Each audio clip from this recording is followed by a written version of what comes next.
Marko 4 mstari ule wa 26 hadi 29.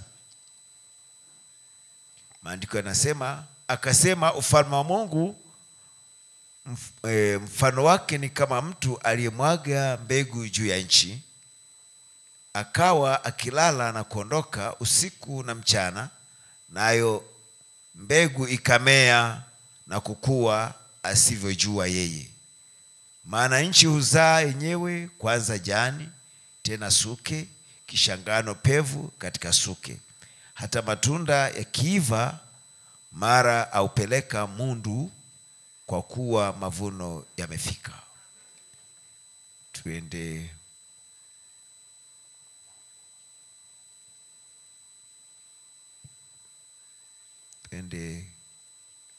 Isaya 9. Isaya 9 alafu ule mstari wa 3.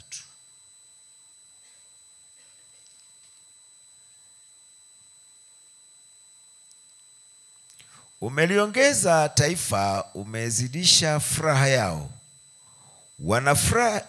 Wanafurahi mbele zako kama furaha ya wakati wa mavuno, kama watu wafurahivyo wagawanyapo nyara. Mungu aongeze baraka zake kwa kusoma kwa neno lake. Kitini wapendwa. Amen.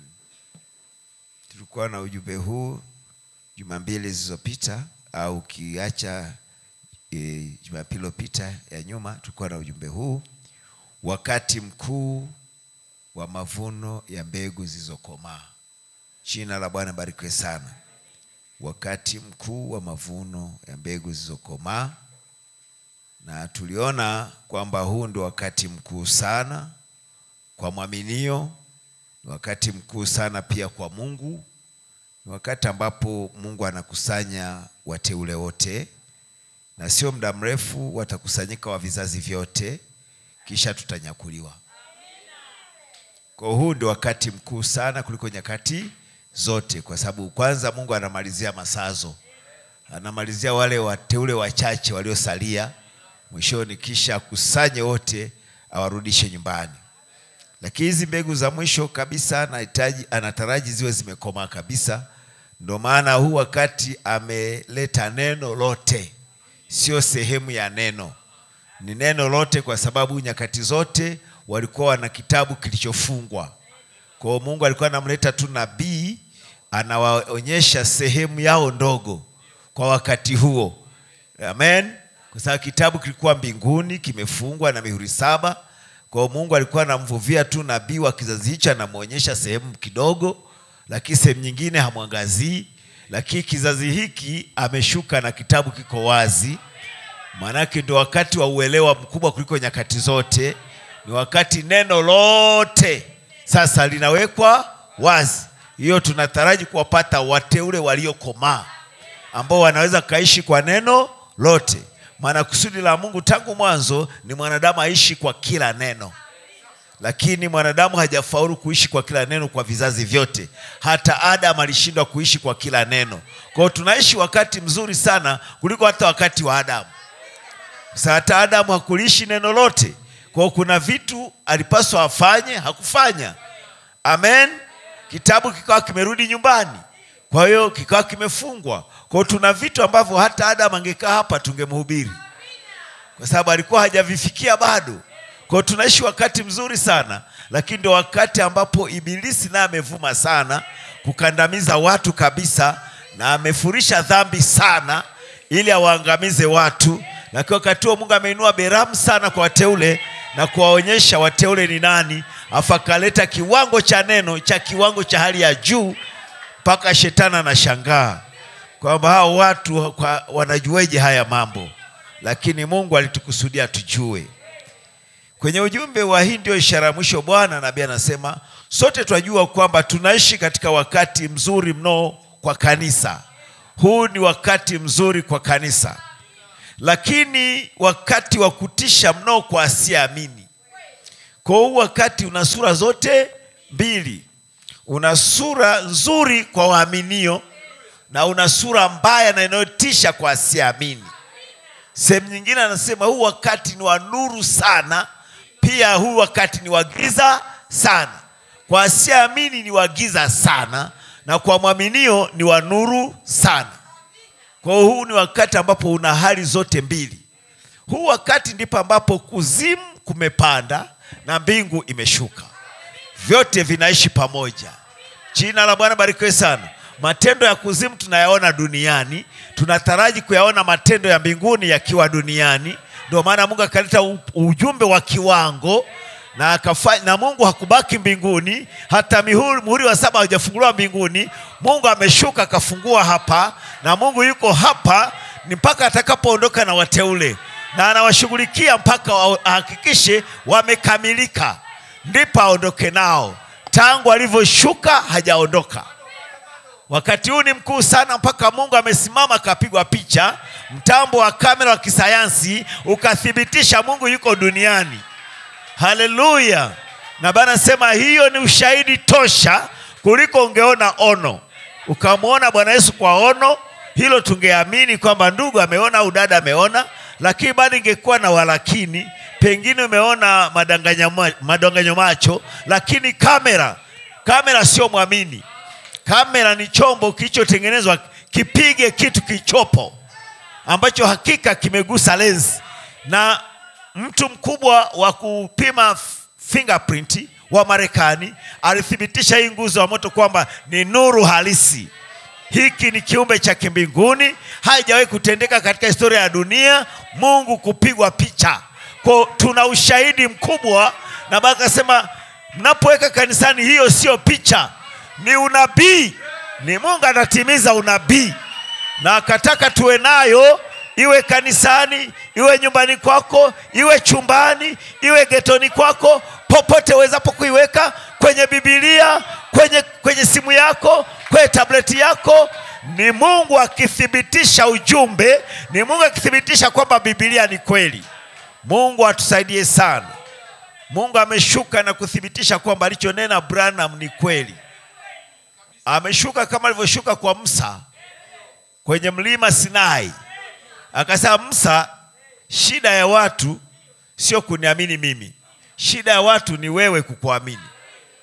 Kwa hiyo nataka nishuke mbele zao, alafu nikuonyeshe wewe ni nani.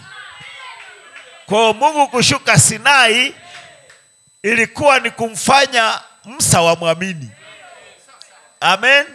Yeye Mungu hana shida ya kuaminiwa. Hatukenda kwa madhehebu wote wanamwamini Mungu. Haleluya. Wende kwa Waislamu wanamwamini Mungu, kwa Wajaini, kwa Budha, wote wanamwamini Mungu. Haleluya. Lakini shida ni kumwamini mtu. Kumwamini mtu Mungu amemtuma. Hiyo ndio ugonjwa wa kila kizazi. Kwa akasema, Musa, ngoja nishuke, alafu nikuite mbele zao, alafu waone, alafu uje uingie ndani ya nguzo ya moto. Amen. Mimi nilikushukia nikiwa mimi na wewe, nikaingia ndani yako. Sasa safari hii ni zamu yako, wewe nawe uje uingie ndani yangu, ili watu wapate kusadiki kwamba mimi nimekutuma. Na hivyo ndivyo imetendeka kwenye mlima Sunset. Haleluya. Mungu alimtokea Branham akiwa peke yake. Haleluya. Na akampa agizo na ujumbe, na nguzo ya moto ikamfuata. Haleluya. Ikawa ndani yake, ikawa juu yake. Lakini kwenye mlima Sunset Mungu akashuka atuthibitishie Branham kwamba tumwamini mtu Branham. Mungu akashuka, alafu akamnyakua Branham, alafu akamuingiza ndani ya wingu. Haleluya. Kuthibitisha kwamba huyu mtu ndio tunapaswa tumwamini. Na agizo lenyewe ni kwamba wafanye watu wa kuamini wewe Branham.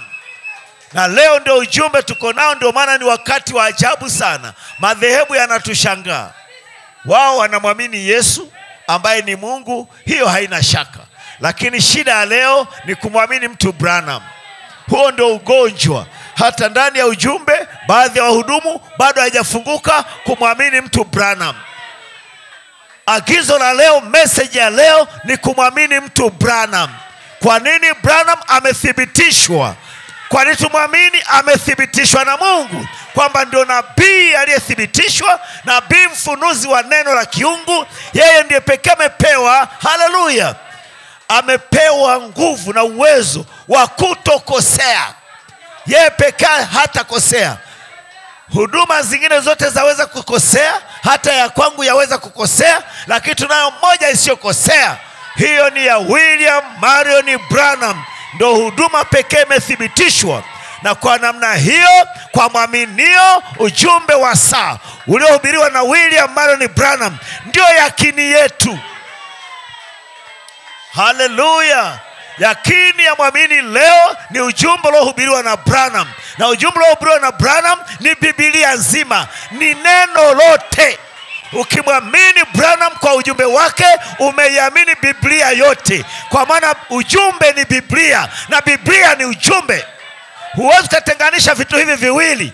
Anayekwambia waweza kusoma ujumbe tu sio Biblia, mwambie umekosea. Biblia na ujumbe ni kitu kile kile. Haleluya! Jina la Bwana barikiwe sana.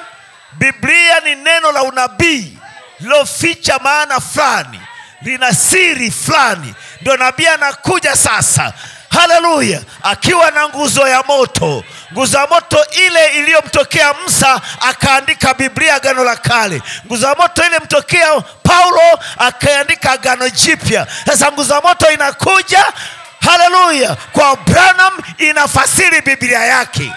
Haleluya! Tangu kitabu kifungwe kule Eden, kichukuliwe na Mungu Eden, maana shetani asingekishika, maana kitabu kiwa kitakatifu. Haleluya! Hati miliki ambayo ni hati ya watoto wa Mungu. Ukinunua kiwanja au shamba au kipewa, inabidi upate hati kuonyesha wewe ni mmiliki halali. Sasa Mungu alikuwa amempa Adamu, alipomgawia eneo akampa na hati miliki. Haleluya!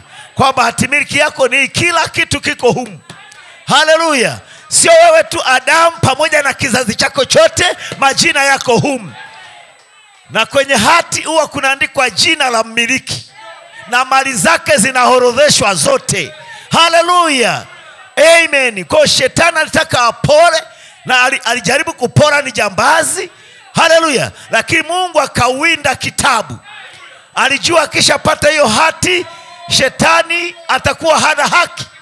Na Mungu akachukua kitabu, akakifunga na mihuri 7, akasubiri muda wakati jamaa wa karibu wa mkombozi wa wanadamu aje komboe mali yote ya mwanadamu. Haleluya! Tangu kilivyofungwa kule Edeni, Mungu apokichukua mbinguni, hakijawahi kufunguliwa katikati hapo. Kwa watu waliishi sehemu ya neno. Ni mpaka kimekuja kufunguliwa kipindi cha ujumbe wa Branham, ndipo kitabu kikatoka mbinguni kikiwa kimefunguliwa. Ufunuo 10:1 hadi 7 kikiwa kimefunuliwa. Haleluya! Ufunuo 10:1 hadi 6 na maanisha. Alafu kapewa Ufunuo 10:7, alafu akakihubiri. Haleluya! Kwanza Yohana alipotaka andike kwenye ono, akaambiwa asiandike, kwa maana ni siri hizo, ni majina ya watu, ni hatimiliki ya mali ya Adamu na watoto wake. Kwa Mungu asingetaka ijulikane kwa mtu yeyote, alitaka ijulikane kwa wahusika. Kwa ukangoja wakati ambapo umeamuriwa, ambapo hawa wahusika wangekuepo, na ndipo Mungu akamtuma Branham katika wakati ulohusika, na wahusika wapo, ndipo wahusika wanapewa. Haleluya! Wanaambiwa kula hicho kitabu. Haleluya! Kuleni kitabu, mtatoa unabii tena. Kwa hiyo huu ni wakati wa kupata hatimiliki, tujue kila haki yetu ambayo Yesu ameifia pale Kalvari. Tuna haki ya kuponywa, tuna haki, haleluya, tuna haki ya kupata baraka, tuna haki ya kumfukuza shetani popote, kwa sababu tuna haki hiyo. Mungu natubariki sana. Mnampenda? Sikiliza jambo hili fulani hapa. Nabii anatuambia jambo fulani kwenye wakati wa ujumbe wa wakati wa mavuno, aya 22. Sikiliza anavyosema jambo fulani hapa. Aya ya 122 samani. Wakati wa mavuno, aya ya 122. Sasa tunaangalia tu ni siku gani tunayoishi. Wakati wa mavuno. Ndipo Mungu baada ya Adamu kuanguka, alipojaribiwa kwa neno akaanguka, Mungu aliendelea katika uumbaji wake kujaribu kumpata mtu ambaye angeishi kila neno.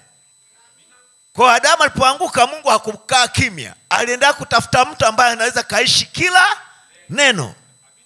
Sasa angalieni, yeye alijaribu kumpata mtu, hiyo ni kusema aliishi neno la wakati wake.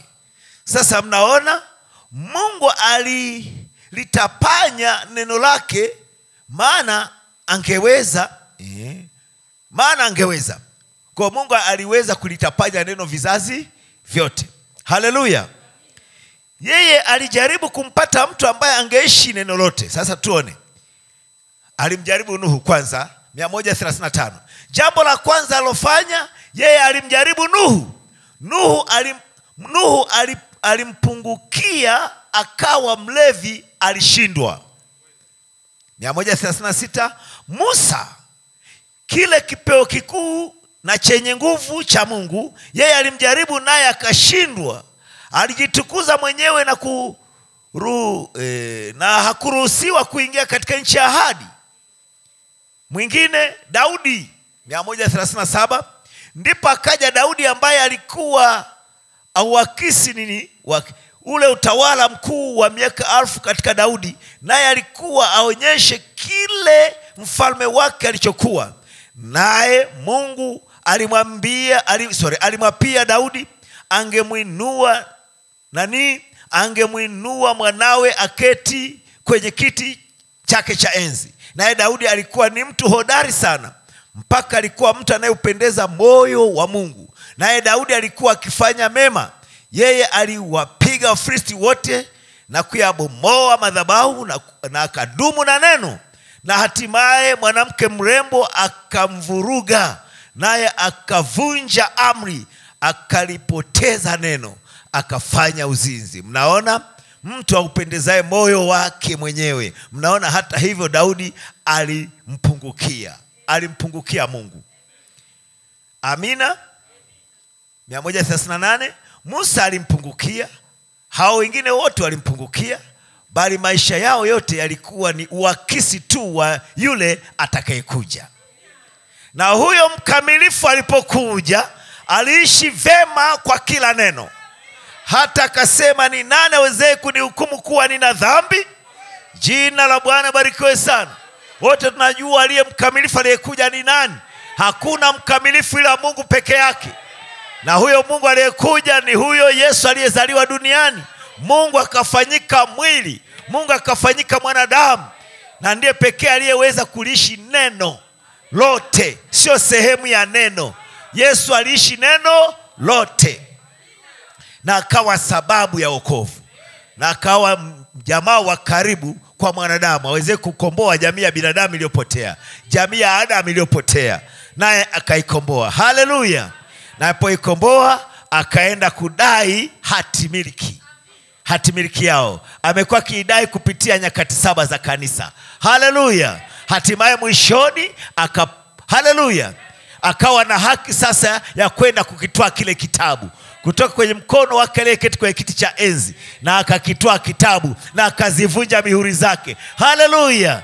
Na ilipofika muhuri wa 7 akashuka nao hapa duniani, akavunja kabisa, akatoka na kitabu kikiwa kimefunguliwa. Ndipo huo ufunuo akampa Branham, neno lote, na Branham akalipea kanisa.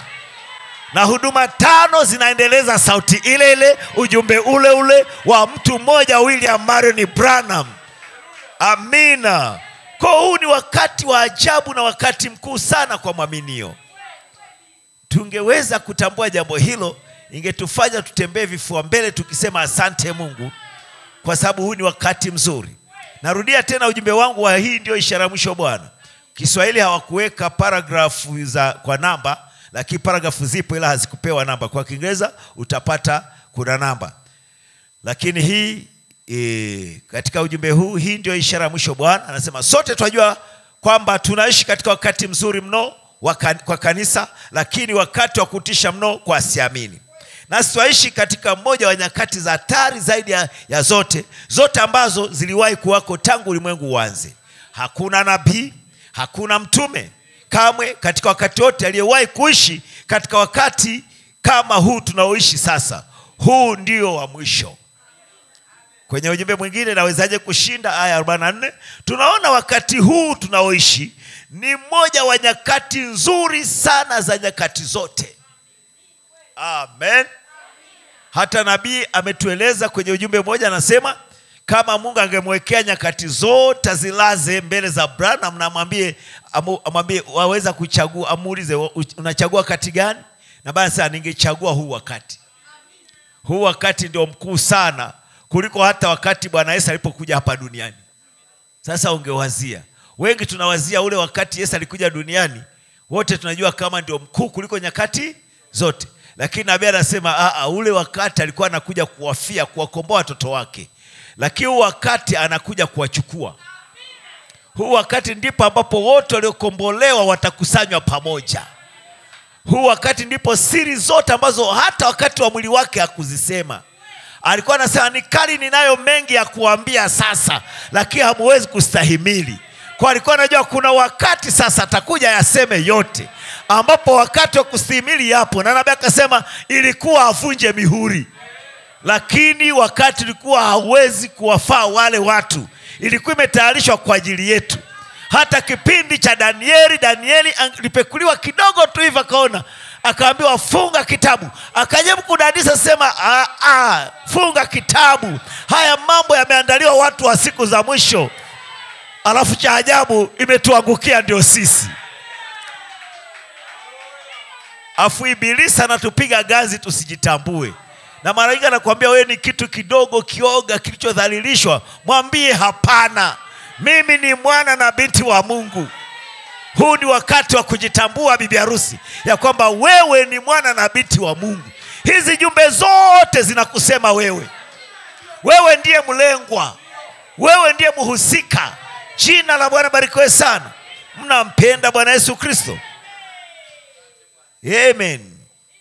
Kwa hiyo anasema kwenye ujumbe watu wawezaje kushinda 44, mnaona wakati huu tunaoishi ni moja wa nyakati nzuri sana na za ni moja nyakati nzuri sana za nyakati zote.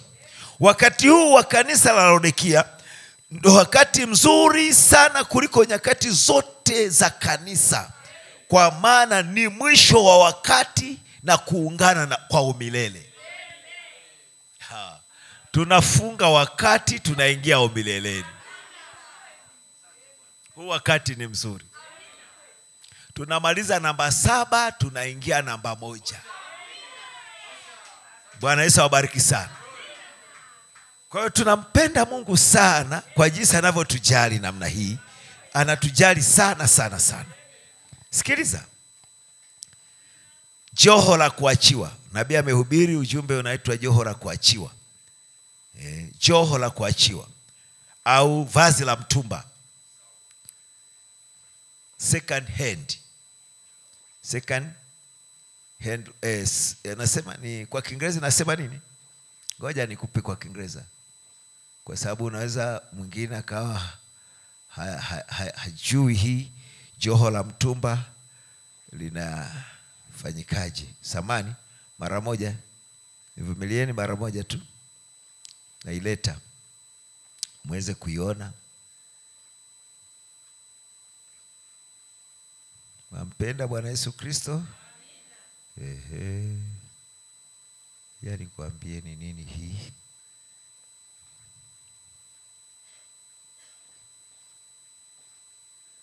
Inaitwa a second handed robe. Vazi la mtumba. Joho la kuachiwa. Jina la Bwana barikiwe sana. Amen. Majua joho la kuachiwa ni Roho Mtakatifu.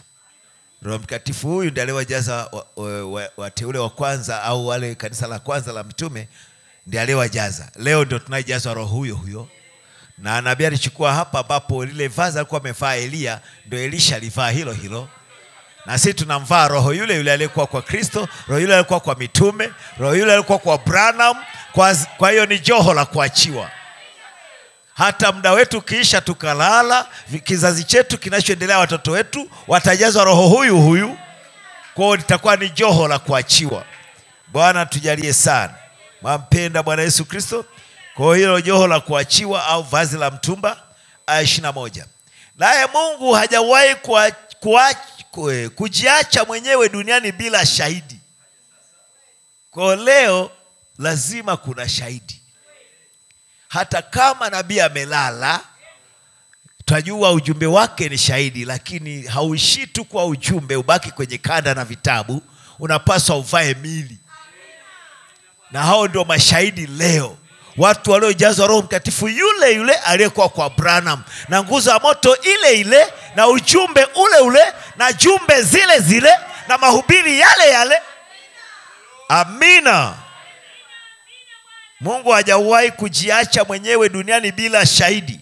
Mungu siku zote, mahali fulani, sehemu fulani, amekuwa na mtu ambaye angeweza kuweka mikono yake juu yake na angesimama kama shahidi. Kwa hiyo kama yeye amefanya hivyo huko chini tangu mwanzoni, hakika mahali fulani Mungu ana mtu ambaye anaweza kumwekea mkono wake sasa. Kwa kuwa yeye ni zaidi ya mtu mmoja sasa. Anao watu wengi anaoweza kuweka mkono wake juu yao. Haleluya. Kwa leo sio mtu mmoja, leo ni watu wengi. Baada ya Branham wanatokea watu wengi, wako vile vile kama Branham, wana ujumbe ule ule. Branham ni mganda wa kwanza uliokomaa, lakini kuna miganda shambani, bado mavuno yalikuwa shambani, naye anafikia kukomaa, na ujumbe na uhubiri ni mbegu iliyokomaa, sasa imefikia mavuno. Haleluya. Mbegu za komaa ni wateule, wanafikia kukomaa, ni watu wazima katika neno, ni watu wakamilifu. Haleluya. Wanakamilika kwa sababu wana neno kamilifu, na neno kamilifu linawakamilisha. Bwana tujalie sana. Kwa hiyo sasa yeye ni zaidi ya mtu mmoja. Sasa leo Kristo ni zaidi ya mtu mmoja. Amen. Anao watu wengi anaoweza kuweka mkono wake juu yao, kwa sababu tunashuka kwenye wakati wa kukusanya, wakati wa mavuno. Sikiliza aya inayofuata 22. Joho la kuachiwa. Mwanzo kilikuwa ni kupanda kwa mbegu, nayo hii miaka 6,000 imekuwa ni kule kukomaa kwa mavuno. Na sasa mbegu imekuwa mbegu yenyewe, imerudi kwenye kuchanua, na kutoka kuchanua hadi kwenye tunda. Na ni wakati wa kukusanya sasa, wakati wa mavuno. Mambo yote makuu yaliyoanza, kanisa la kweli lililoanza katika mwanzo, limefika kwenye wakati wa tunda. Tunda la Roho. Naye mpinga Kristo aliyeanza katika mwanzo amefika kwenye tunda lake. Nasi tuko katika wakati wa kumalizia wa kipindi hiki kizima cha wakati cha ulimwengu. Kipindi kizima tunamaliza wakati wote mzima. Haleluya. Kipindi kizima, amen. Anasema nasi tuko katika wakati wa kumalizia wa kipindi kizima cha wakati cha ulimwengu, cha wanadamu. Nasi tuna ndio wakati mkuu sana ambao mtu yeyote ama kwenye wakati wote amewahi kuishi. Huu wakati ndio wakati mkuu sana ambao mwanadamu alishawahi kuishi. Ni wakati wa kutetemeka, ni wakati wa shida kwa mwenye dhambi, lakini ni wakati mzuri sana kwa Wakristo, kwa sababu tunajua kwamba tunafunga vilago ama kuunganisha pamoja juhudi ndogo za mwisho. Haleluya. 26. Na ni wakati mkuu na mtukufu jinsi gani kujua kwamba dhambi na harakati zote na majaribu ya maisha yanakwisha hivi karibuni. Yote yatakwisha moja ya siku hizi, nasi tutaenda nyumbani kuwa pamoja na Bwana. Sasa kichosalia ni wakati wa kuhubiri Injili na kuwaleta wengi kadri tuwezavyo kwenye mnara huu mkubwa. Haleluya. Tena wakati wa mavuno, aya 122. Sasa tunaangalia tu ni siku gani tunaoishi wakati wa mavuno. Ndipo Mungu baada ya Adamu nishainukuu hii. zamani, nishaipitia hii tayari. Bwana anatujalie sana. Kwa wakati ni mzuri sana. Huu wakati ni wakati ambapo unapaswa ujitambue, mwaminio, kwamba ala, kumbe nimependelewa namna hii. Wewe ni wa ajabu sana. Hajarishi mazingira yamekuzurumu vipi. Garambuka. Uwe kama yule mwana wa mtemi, mwana wa chifu Mwafrika aliyekuwa katikati ya watumwa wenzake kule Marekani. Wako kwa kizimba kimoja cha watumwa, wanalishwa pamoja, lakini yeye alikuwa hakubali kuwa mnyonge. Pamoja na kwamba ameshachukuliwa kutoka nchi ya kwao ya wenyeji, yuko nchi ya ugeni, lakini bado alikuwa kifua mbele. Ilikuwa yeye haiwalazimu amchape au amlazimishe kitu fulani, alikuwa anajitambua. Kwa mpaka yule bosi akampenda. Hata mzungu mwenzake alipokuja amnunue mtumwa fulani, alikuwa na haja ya mtumwa wa kwenda kumfulia nguo au kumfanyia kazi fulani za nyumbani, akasema ingia humo uchague. Akalikuta hilo jamaa liko vizuri, liko na fulani na jamini. Akasema namtaka huyu, akasema huyo hauzwi. Asa I see huyu jamaa unamlisha tofauti. Sasa yuko tu sawa na wengine. Sasa nini hii? Au hapo umemchagua ni kiongozi kuko? Akasema wala, ila na mimi nishangaza mpaka ikafanya nichunguze huyu jamaa kwa nani anajiamini namna hiyo. Nikachunguza, kumbe kwao alikotokea Afrika baba yake ni chifu. Japo tuko duniani tunafanya kazi kama wengine, tunalima, tunaajiriwa kama wengine, tunafanya biashara zetu ndogo ndogo na kadhalika kama wengine, tunaishi tu kama wengine, lakini yabidi tujionyeshe sisi ni wana na binti za mfalme. Namna ya mwenendo wetu, namna ya usemi wetu, namna ya vaa yetu, namna, haleluya, namna ya kuishi kwetu, yabidi tuwe tofauti mpaka mtu anaweza kusema huyu jamaa ni nani? Huyu mtu ni nani? Wamwambie huyu ni mwaminio wa ujumbe wa Branham, ujumbe uliobarikiwa. Hatupasi tuwe wanadini washupavu, wanadini ambao wanategemea waje waimbiwe kwaya wanapokufa. Sisi hilo halijatuleta kwenye ujumbe huu. Kuna kitu kichotuleta, ni Mungu ametuita ile chembe iliyochaguliwa, chembe hai ya Mungu, selizazi iliyochaguliwa kabla kwa msingi ya dunia, iliyo ndani yetu, imemsikia Baba naita. Haleluya. Ile hadithi ya tai wangu, ile hadithi ya tai, mama tai, Jehova tai amepapatiza bawa zake na vikinda vikasikia, vitoto vya tai vikasikia, japo vimeanguliwa kwenye kuku, mama kuku ameviangua sawa, vimekula na chakula cha kuku sawa, vimelala kwenye kibanda cha kuku sawa, lakini siku moja viliposikia sauti ya mama vikasema huyo ni mimi, huyo ni mimi. Mama yake akasema piga mbawa hapo. Vilipopiga mbawa hivi vikaona ala, kumbe vyenyewe ni tofauti na kuku. Hivi ndivyo mteule alivyo. Tumesikia mama anapopatiza mbawa zake na anaita kwa sauti ya ujumbe, tumesikia sauti yetu, ndipo tukagundua sisi sio kuku. Na basi mteule uishi muda mrefu vya kutosha bila kujitambua yeye ni nani, lakini lazima ifike mahali pa kujitambua. Nasi tumeishi virefu vya kutosha kupitia nyakati za madhehebu bila kujijua sisi ni nani. Tumeishi nyakati za kusema acha dhambi, acha uzinzi, acha hivi, nyakati za kutishiwa, nyakati za kutishwa mtaungua. Kwa watu wanaacha dhambi kwa kuogopa kuungua. Injili za vitisho. Lakini ujumbe wa Branham pokuja, injili ni habari njema. Habari njema huwa inamletea mtu ambaye alikufa matumaini apate matumaini mapya. Kwa uwezo kumwambia habari njema kwa kumtishia. Unamwambia habari njema kwa sababu yeye alikuwa ni maskini, yuko na hali mbaya, mnyonge, maskini, kipofu. Sasa unamletea habari ya mambo mema yanayomhusu yeye. Kwa hiyo sidhani kama utamtishia, utampelekea kitu kizuri ili ajitambue kwamba ala, Kumbe ameandaliwa jambo hili ni la kwake. Ni kama tuko maskini afu unatewa kipande cha dhahabu cha dola bilioni 200. Unaambiwa wewe usife, usihangaike, wala usihofu. Baba yako aisha kuandalia kwenye akaunti yako. Baba yako alifungua akaunti yako, ina jina lako. Kadi hii hapa baba yako aliniachia. Kuna fedha zimejaa. Haleluya. Amina. Hiyo ni habari njema. Naamini utatoka kwenye umaskini wako pamoja na marapurapu yako, utainuka na kufurahi. Hivi ndivyo message ya Bwana imetujia. Haijaja kututishia kwamba unajua mtaungua, unajua wewe utafanya hivi.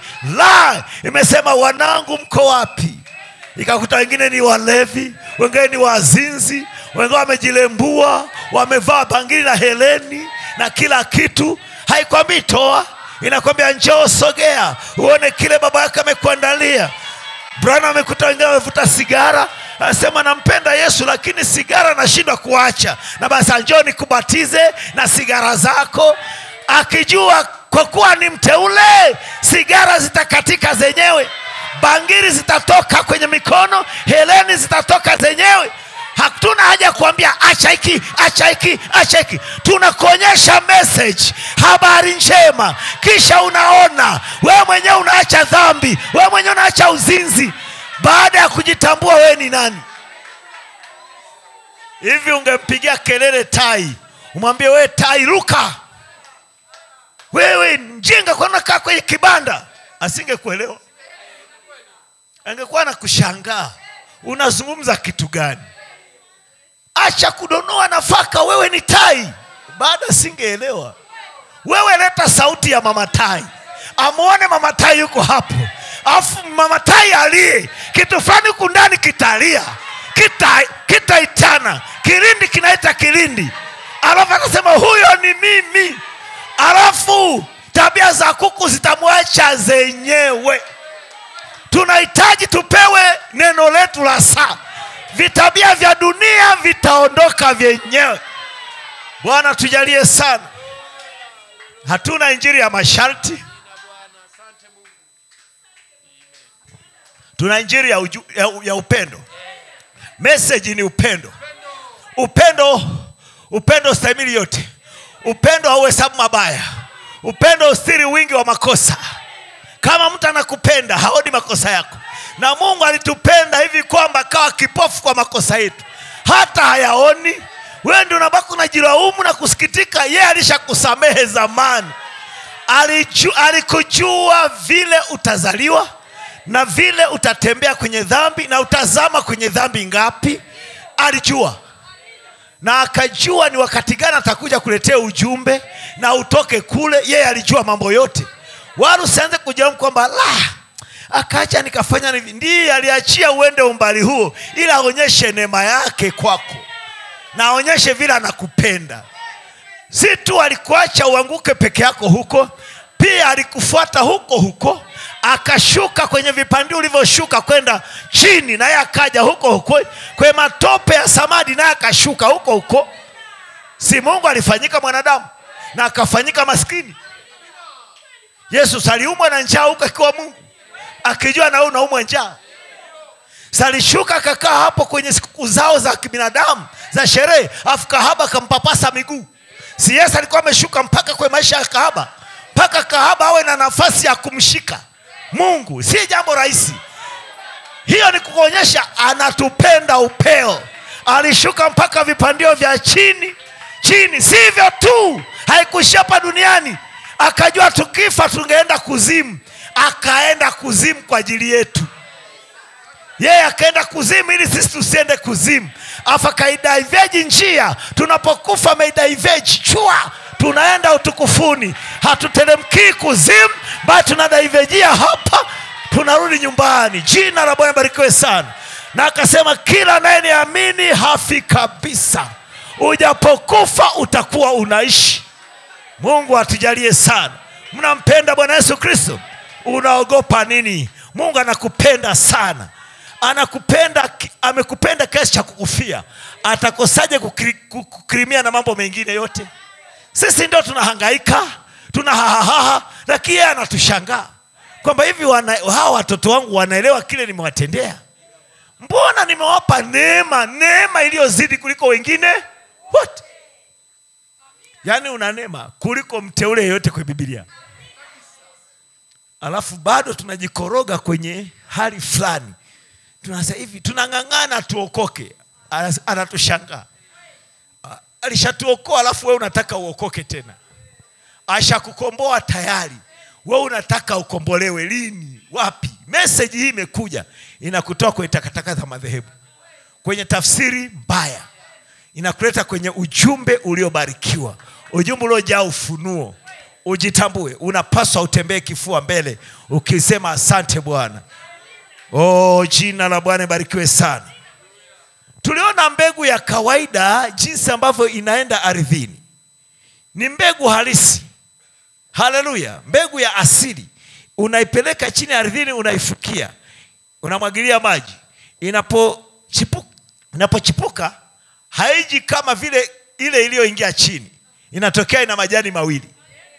Yaonekana kama haifanani kabisa na kile kilichoingia chini. Lakini vumilia tu. Itapitia mchakato mbalimbali. Baadaye tunaona kutatokea majani mbalimbali, baadaye bua, baadaye kishada ambao ni mbelewele. Lakini bado hatujapata mbegu ile iliyoingia ardhini. Baadaye tunapata nini? Kapi au tungesema ganda. Lakini inaonekana kama inakaribia kuwa yenyewe. Inaitwa suke. Yesu alitumia neno suke. Na nabii anasema suke linafanana kabisa na ngano halisi, lakini ni ganda, ila lina umbo kama la ngano yenyewe, kwa kuwa yenyewe ndio inayochukua ngano, imefumbata ngano ndani yake. Anasema wakati kabla ngano haijakomaa mle ndani au haijawekwa, ukichana unakuta hamna kitu. Bado mbegu haijajiweka mle. Baada ya muda unaona hiyo ngano inainama, kumbe imesheheni mzigo. Ukifungua hilo suke unakuta kuna punje inafanana na ile iliyoingia pale mwanzo ardhini. Mungu natujalie sana. Sasa maumbile ni Mungu. Mungu anapatikana kwa maumbile, na aliyaweka haya maumbile yasimulie vile alivyo. Tunaweza kumwona Mungu kupitia hayo maumbile ya mbegu ya ngano au mbegu ya muhindi. Nasi tukajua nyakati za Mungu kwa kanisa zimetembeaje. Mungu ametembea vipi na kanisa lake. Tunaishi wakati ambapo sasa mbegu zimekomaa na zinapaswa zirejeshwe, zivunwe, zirudi nyumbani. Na ni wakati ambapo sasa makapi yanakusanywa au magugu yanakusanywa kwenye baraza la makanisa. Amen. Baraza la makanisa yanakusanya makapi yote na maganda yote na majani yote na magunzi yote kwenye mkutano mkuu au mkusanyiko mkuu wa baraza la makanisa duniani. Afu mbegu ngano, waaminio wateule, wanavunwa, wanarudishwa ghalani. Wanarudi kufanyika neno. Wanarudi kwa neno lake. Kila watu wanarudi kwao. Madhehebu yamezaliwa chini ya Ukatoliki. Kanisa limezaliwa toka mbinguni na neno linaloitwa Yesu. Amina. Kwa hiyo wakati umefika ambapo kila kitu kimefikia matunda yake yaliyokomaa. Na kama kimefika hivi, kila kitu kirudi kwao. Kwa madhehebu yanarudi kwa mama yao Katoliki, na wateule wanarudi kwa mama yao na baba yao kwa neno na kwa Roho Mtakatifu. Waabudu halisi watamwabudu Mungu katika roho na kweli. Kwa kila watu wanarudi kwao. Na kwa kuwa neno kwao ni mbinguni, sio muda mrefu neno litanyamkua bibi harusi. Bibi harusi atakuwa amefanyika neno. Na madhehebu yataingia kwenye dhiki kuu na kadhalika. Wote unajua. Na baadaye kwenye vita vya Magedoni. Wote tunajua hivyo. Lakini bibi harusi atakuwa mbinguni, huku duniani kutakuwa dhiki kuu na mwishoni vita vya Magedoni. Baadaye bibi harusi akisha safishiwa hii dunia, atakuja arudi hapa na mfalme wao Yesu Kristo. Utawala wa miaka 1000. Mungu natujalie sana. Muda wangu unaisha. Bado dakika chache tu. Mungu nawabariki kwa wingi. Naomba tu mniwie radhi nisome ujumbe wa kile kipeo 168. Wakati wa mavuno mbegu inarudi katika hali yake asili. Wakati wa mavuno Huwezi ukapanda mahindi ukavuna mabua. Haipo. Huwezi ukapanda mahindi ukavuna mbelewele. Hakuna kitu kama hicho. Ni kile kilichoingia ardhini ulichopanda ndicho utakachovuna. Unakivuna kwa wingi. Hukivuni tena kikiwa kimoja. Unapanda punje moja alizeti, unapata alizeti nyingi. Punje zinakuwa nyingi. Unapanda harage moja, punje moja, unapata maharage mengi. Yanafanana lile liloingia ardhini. Unapanda ngano moja, unapata ngano nyingi. Hivi ndivyo tunavyotaraji kumpata Yesu mwingi, masihi wadogo wengi walotokana na masihi mkuu. Jina la Bwana barikiwe sana. Wakati wa mavuno mbegu inarudi katika hali yake ya asili, na lazima iwe ni neno lote kusudi ipate kuwa ni ile mbegu. Narudia tena. Na lazima iwe na neno lote kusudi ipate kuwa ile mbegu. Kwa haiwezi kuwa nusu neno. Inabidi iwe neno. Wote mnajua hii mbegu ukisha iweka ardhini, ikapitia hizo hatua zote, mwishoni inarudi kuwa mbegu tena. Huwa sio nusu mbegu. Huwa mbegu zote zimefikia ukamilifu. Zinafanana na baba yao wa asili aliyeingia ardhini. Hivi ndivyo takavyofanana baba yetu. Iweni wakamilifu kama baba yenu wa mbinguni alivyo mkamilifu. Na iweni watakatifu kama baba yenu wa mbinguni alivyo mtakatifu. Na hakuna kinyonge kitaingia mbinguni. Hakuna kitu kisicho na upendo mkamilifu kitaingia mbinguni. Haleluya. Na bali poenda ngambo ya pekee kuta ni upendo mkamilifu. Na Mungu ndio Mungu aliye upendo. Mungu ni upendo mkamilifu. Na tutafanyika upendo mkamilifu. Tuungane, upendo na upendo vinaungana. Jina la Bwana barikiwe sana.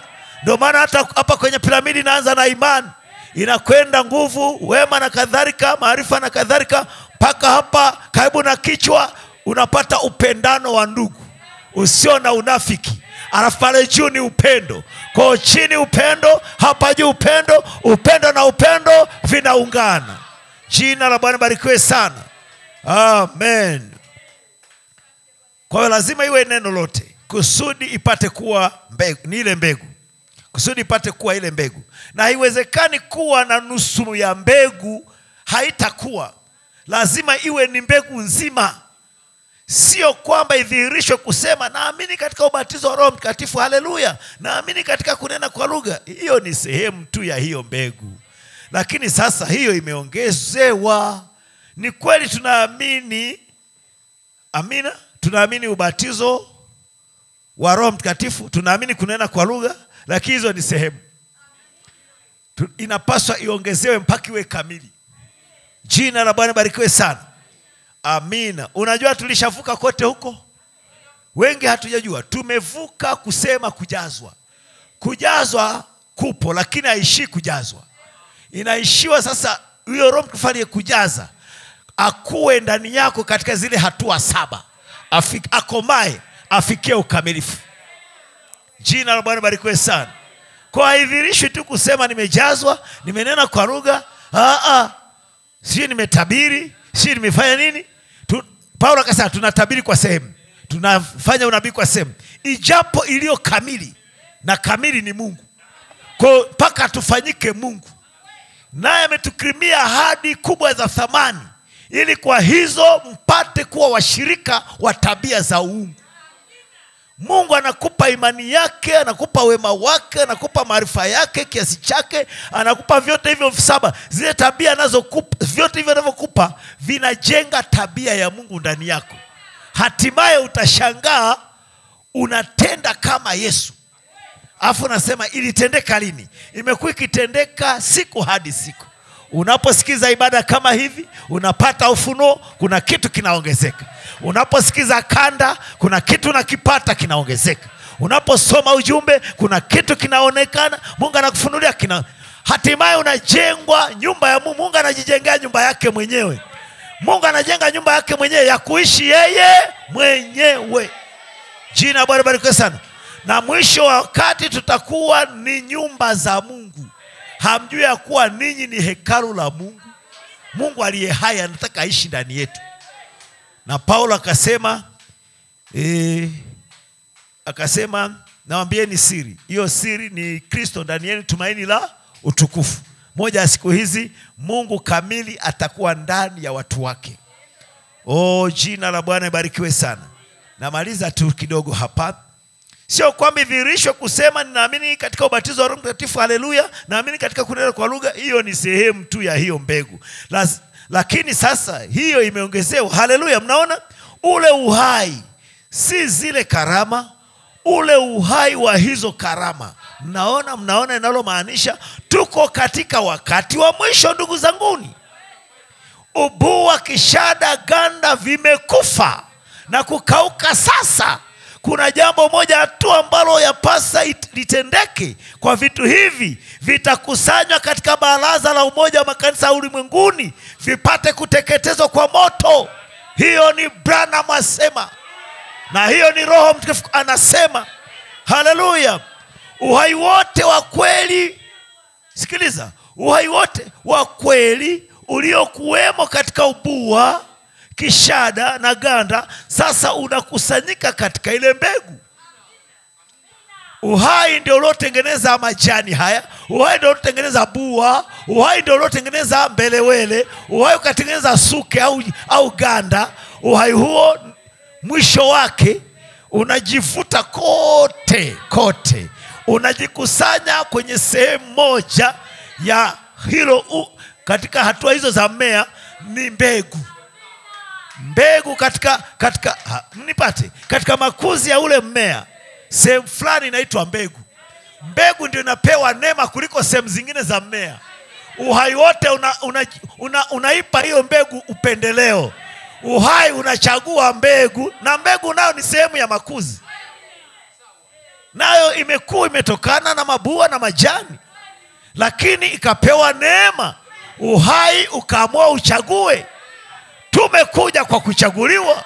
Hakuna mtu awezaye kuja kwa Baba kwangu isipokuwa amevutwa na Baba. Kwa Mungu ametuchagua miongoni mwa wanadamu, miongoni mwa wanakanisa, miongoni mwa wana madhehebu, miongoni mwa wanadunia, akatupa neema. Neema ni upendeleo wa bure. Akatupa neema, akatuita, alafu akatufanya sisi maskani yake. Alafu Mungu akaamua imempendeza yeye mwenyewe akae ndani yetu. Kwa hata ukinichukia unasumbuka, ni afadhali tu ungenipenda. Yaani maanisha bibi harusi ukimchukia unasumbuka. Yaani ukichukia mbegu unasumbuka. Mbegu Mungu ameipa upendeleo. Uhai wote wa kwenye mmea unakusanyika ndani ya mbegu.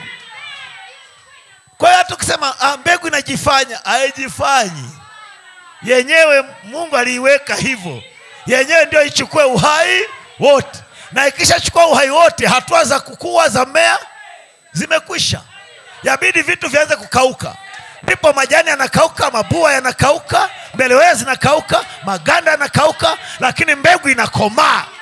Wakati vinakauka yenyewe inafurahi, kwa sababu ndio inakomaa vizuri. Ubichi wote unakwisha, inakomaa, ambapo ikikomaa inaweza kawekwa kwa muda mrefu bila kuharibika, kwa sababu ilishakomaa. Unasikiaga wanasema kwamba anika hizi mbegu ili uzihifadhi kwa ajili ya kuja kupanda misimu ijayo. Zianike zikauke kabisa ili zidumu. Nabii ametuambia kizazi hiki walipata mbegu ya alizeti ilikuwa inalimwa Misri. Na walipoipanda uhai huo upo. Na moja ya siku hizi mbegu neno bibi harusi atahifadhi uhai wa Mungu ndani yake, na ataishi milele na milele na milele na milele na milele. Bwana awabariki. Simameni. Nampenda Bwana Yesu Kristo. Inamisheni vichwa vyenu na mioyo yenu. Nabii alipofunuliwa hili jambo la hatua za uhai katika bua na katika kishada na katika ganda, akasema mimi ndio mtu mwenye furaha kupita wote ulimwenguni. Ukifunuliwa jambo hili, jisikie wewe ndio mtu mwenye furaha kupita wote duniani. Tuombe. Mwenyezi Mungu wa milele, sisi ni nani hata hivyo utufunulie mambo haya makuu? Baba, maumbile na neno vinaendana, kwa kuwa wewe uko kwenye maumbile na uliyaweka maumbile ya kusimulie. Tumekuona katika mbegu jinsi inavyoingia ardhini na inapitia hizo hatua mpaka inafikia kukomaa. tuko wakati wa kukomaa kwa mbegu. Mbegu ya asili inakomaa tena katika mbegu nyingi. Tunaziona zitakuwa mbegu nyingi, sio mbegu moja tena. Haijidhirishi katika nabii mmoja tu, bali katika mbegu nyingi zilizotokana na nabii aliyehubiri ukweli, na hizo mbegu zikapata ukweli kutoka kwa nabii, ndipo zinajitambua. Na ni wakati wa kukomaa kwa mbegu. Nasi tumeziona mbegu za Malaki 4 zikifikia upevu wake. Bwana, asante kwa yote. Na tumeona roho ya mpinga Kristo nayo ikifikia mavuno, ikifikia matunda yake, na inajikusanya kwenye baraza la umoja wa baraza makanisa duniani. Tunakushukuru kwa ajili ya bibi harusi unayemkusanya gharani. Wabariki hawa watoto wa Mungu ambao wamekuja kusikiza na wakajitambua wao ni akina nani. Na wengine watasikia kwa njia ya YouTube. Naomba uwabariki kwamba watakaposikia jambo hili watafurahi, watajitambua wao ni akina nani. Ni ujumbe wa kujitambulisha kwao. Tunajitambulisha kwa ujumbe. Ujumbe unatutambua na sisi tunautambua. Tunafahamu sisi ni akina nani katika ufalme wa Mungu. Mbariki kila ndugu, kila dada. Ninaamini ya kwamba mteule hawezi kumshambulia mteule. Tukiona mtu mmoja anamshambulia mwingine kwa mafundisho au kwa mitazamo tofauti, kwa kuwa ametofautiana kutazama, ni kwa sababu mmoja ana shida. Na yule mwenye shida huwa anamdhuru mwingine, na yule ambaye ni mteule huwa hadhuru mwingine. Tunamwona Habili hakumdhuru Kaini, bali ni Kaini aliyemdhuru Habili. Wala Yakobo hakumdhuru Esau. Esau ndiye alikuwa anataka kumuua Habili, anataka kumuua Yakobo. Siku zote yule wa hitilafu huwa anataka kumwangamiza mtu wa kweli. Naomba kwamba utamjalia bibi harusi kote duniani kwamba atakuwa na roho ile ya kupendana, na atampenda bibi harusi mwenzake, na hatimaye watafikia kwenye upendo mkuu wa kiungu na watarudi nyumbani. Utatusaidia Baba, tusaidie Bwana, tusaidie Mfalme. Kipo kichwa kilicho juu yetu kinaitwa upendo. Nasi tunakuwa tukijiungamanisha kwenye hicho kichwa, tukikuwa tumfikie yeye aliye kichwa chetu. Jalia tukisaidiana moja kwa mwingine, kiungo kimoja kikisaidia kingine, wala hakikomoi kingine, wala hakikwamishi kingine, bali kimoja kinasaidia mwenzake, ili wote wakisaidiana wakikua kufikia kile kichwa, hatimaye tufikie mavuno. Utambariki kila ndugu, kila dada aliyekuja kwa kipindi hiki na kwa ibada hii, na atakayesikiza ibada hii. Naomba wote ukawabariki. Tunayakabidhi maisha yetu yote kwako, tukisema asante kwa hiyo tumetutendea katika ibada hii. Ni katika jina kuu la Bwana wetu Yesu Kristo. Mungu awabariki. Amen. Mwaweza kupeana mkono moja kwa mwingine. Bariki mwenzako, useme Mungu akubariki ndugu, Mungu akubariki dada, kwa message uliyopokea, kwa message unayoamini. Bwana akubariki ndugu yangu wa thamani mzee.